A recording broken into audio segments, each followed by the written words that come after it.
போடலாம் போல உங்களுக்கு. ஆஃப் கோர்ஸ் சாண்ட்ரா அவங்க பண்ண விஷயங்கள் எல்லாமே எனக்கு கடைசி வரைக்குமே வந்து அவங்க ஒரு மாஸ்க் போட்டு கேமுக்காக நிறைய விஷயங்கள் பண்ண மாதிரி இருந்துச்சு. You felt that. ஓகே.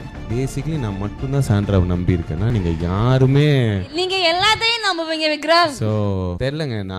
நான் week by the end of the week நான் எப்படி ஆயிட்டேன்னா நான் நம்பிக்கிறேன் வேணும்னா நீ ஏமாத்திக்கோ, எனக்கு அதனால எதுவுமே இறங்க போறது இல்லை, உனக்கு அதனால ஏதாச்சும் பயனா பண்ணி தொலை அந்த மோடுக்கு வந்துட்டேன். தெரியல ஃபேக்குன்னு இல்லை, வியானா கூட பின்னாடின்னு இல்லை முன்னாடியே நீ இப்படி தாண்டான்னு சொன்னா அப்புறம் நான் எக்ஸ்பிளைன் பண்ணி இல்லடா நீ இப்படி தாண்டான்னா. ஸோ யாரும் இல்லை உங்களை பொறுத்துக்க பச்சை மிளகா சாப்பிட்டுலாம் விட்டுருங்க. இதுக்காக தாங்க இந்த ரவுண்டே வச்சோம். யாருமே சாப்பிட மாட்டாங்க. அதெல்லாம் சாப்பிட மாட்டாங்க. நீங்க விளையாட ஃபேக் அவ்வளோதான். உங்களுக்கு ஃபேக்னா அதை சுபி இருக்காது.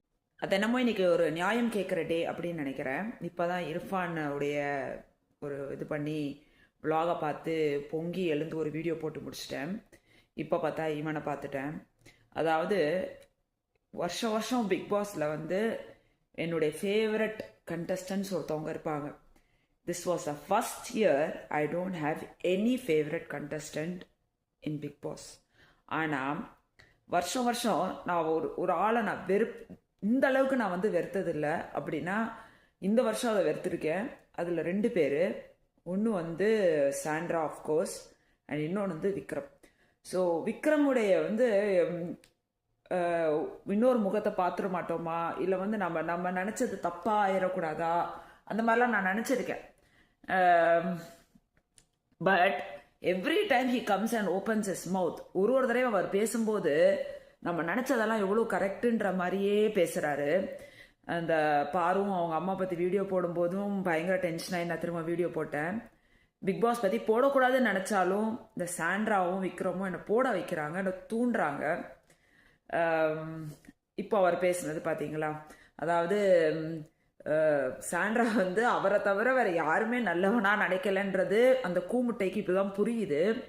ஆனாலும் வந்து அவர் வந்து அவ எப்படி இருந்தாலும் இருந்துட்டு போகுதுன்னு அப்படிதான். அட கூமுட்டை, நீ பண்ண அந்த ஓவர் ஆக்டிங்னால தான் 2 பேருக்கு ரெட் கார்டு கிடைச்சது அப்படின்றத அவனுக்கு இன்னும் ரியலைஸ் பண்ணலை. And he still like no proud about his character. And then நடித்தவங்க யாருன்னா அது நீ தான். நடித்த ஒருத்தர் அப்படின்னா ஃபேக்காக இருந்த ஒருத்தர்னா அது நீ தான் அப்படின்றது உனக்கு இன்னும் புரியலை. டப்புடு சுபிக்ஷா பக்கத்தில் இருந்தோடனே அப்படின்னு போடுறாரு. அந்த சுபிக்ஷாவுக்கு இன்னும் புரியலை how much she was used. அந்த விஷயத்த நம்ம எவ்வளோ சொல்லியும் திரும்பவும் அவர் வந்து பக்கத்தில் இருக்கிற சுபிக்ஷா மேலே பழி போடுறாரு இல்லையா. இதை பார்க்கும்போது கொஞ்சம் டென்ஷன் தான் ஆகுது. ஃபேன்ஸ் மீட் வச்சது யார்? அந்த ஃபேன்ஸ் மூஞ்சி ஒரு தடவையாக நீங்கள் காமிச்சிங்களா? கைத்தட்டுங்கன்னு அலறீங்களே, யாராவது கைத்தட்டுறாங்களா? என்ன பாஸ்?